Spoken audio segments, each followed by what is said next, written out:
Most people in the U.S. have likely made up their mind by now about who they're voting for in the election tomorrow.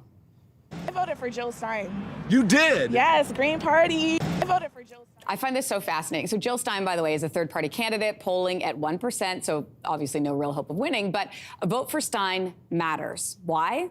Well, let's head to Queen's University to find out. Political Studies Assistant Professor Paul Gardner is joining us this morning. Good morning to you. Good morning. Thanks for having me. It's great to have you. So why does a vote for a third-party candidate really matter in this election? Well, votes for third-party candidates are a way for voters to express dissatisfaction with the two major party candidates. And a lot of those voters understand that those candidates aren't going to win, and they understand that it might make one of the two-party candidates that they prefer less likely to win. And it's a close election, so it's totally possible that the number of votes that third-party candidates get will surpass the difference between Trump and Harris.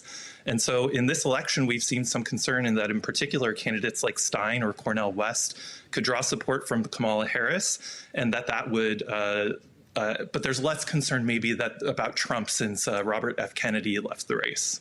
Right. Okay, so let's talk about some of the really, the states that people are watching closely. So how could these candidates, these third-party candidates, impact the dynamics in these swing states? So I'm talking about, Wisconsin, Michigan, Pennsylvania. Sure. I mean, if the polls are correct, then those states, as well as a few others, will be very close. And that means it's possible, again, that those vote totals are going to be more for third-party candidates than the difference between Trump and Harris.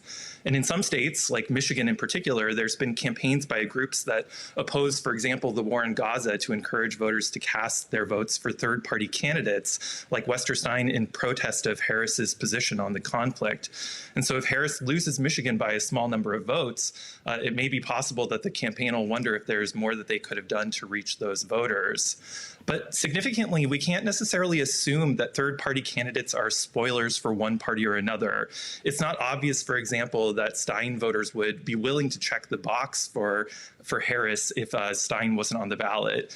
It's possible that some of those third-party voters would simply choose not to vote at all.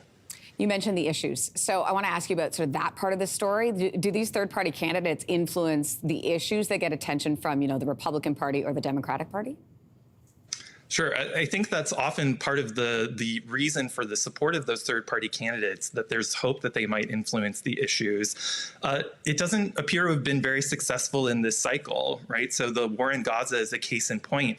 Many voters for Stein and West have argued that withholding their support for the Biden administration or the Harris campaign might lead them to change their position on the war in Gaza. But Harris's position has been relatively constant, and it hasn't changed significantly throughout the campaign. It's possible that if candidates had narrower, more sort of unique positions that they were able to communicate, that might be different. But in this election, I don't think we've seen that effect. I mentioned Jill Stein off the top, polling at just 1%. How do you think this sort of, spoiler effect might play out tomorrow?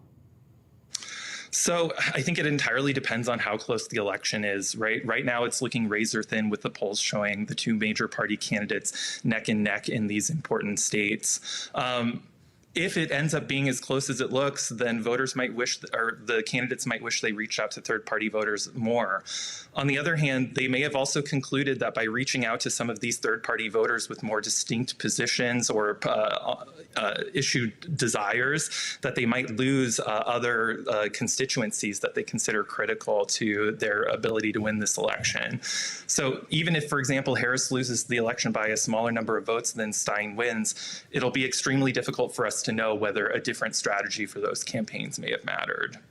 Paul, obviously you watch this very closely. So what is the standout storyline for you in this U.S. election?